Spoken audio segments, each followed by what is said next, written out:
Hi everyone, it's Vanessa Scotto from Map to Self, Women's Tales from the Road Less Traveled.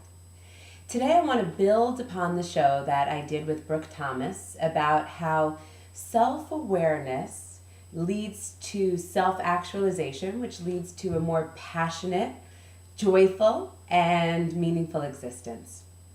So when we talk about self-awareness, I think it's actually important to include in the dialogue what that means. I don't mean a cognitive understanding of who you are. I like this, I want that, I went to this school, I'm married, I'm straight, I'm gay. I mean also a really deep, visceral sense of who you are. And this comes about through slowing down, tuning in, and getting to know what your internal experience is. So I have a concept I'd like to share with you today that I wrote about on my blog and I'm doing workshops on. They're so exciting coming up. I'll let you know about those. But it's called conscious sensualism. It's my own term. And it was created from this idea that the senses are a powerful gateway to the present moment. And in the present moment, you can access the essence of who you are. When you strip away all the conditioning, all the thoughts, all the rationalizations, all the shoulds, just who is there right now.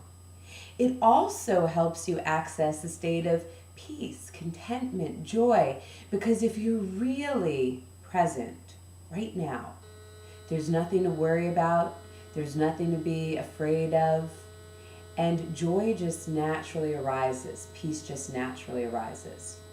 So conscious sensualism for me is about, as I said earlier, slowing down, tuning in, and I'm going to add one, savoring life.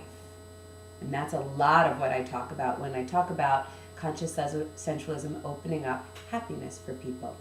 In this perspective of knowing yourself, though, you have to understand that you can get an inner sense, an inner lay of the land, so you can consciously become mindful of what's happening. And when you're not sure what is your authentic response to a situation or what is a choice that most supports you in your essential good, you slow down, you tune into your body. I have many of my life coaching clients, when they're speaking out loud to me about all the different options, all of their conflicts, speak to me and at the same time hold a mental awareness of your belly. So it's a little confusing at first. I'm doing it right now. When you do this, you'll often find that your voice slows. There are a lot more pauses. And it's really what I think is a bullshit meter, for lack of a more eloquent way of saying it. It becomes much harder to lie to yourself and to others when you're speaking from your belly. And it gives you a much deeper sense that often is not consciously available to you of what is most core to you. Because let's face it, we're complex creatures. There's a lot you need, a lot you want. But what is the most essential? What's for your highest good, as one may say?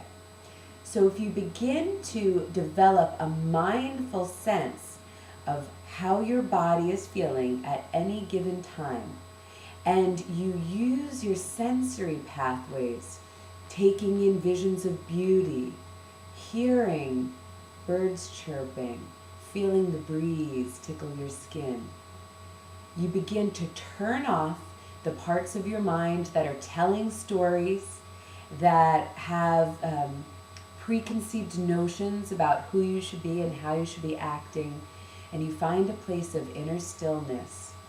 That's knowing yourself, and that's really living in the moment. Thanks so much, and I look forward to seeing you again. And pay attention for the events that I'm about to post on conscious sensualism. Have a great day.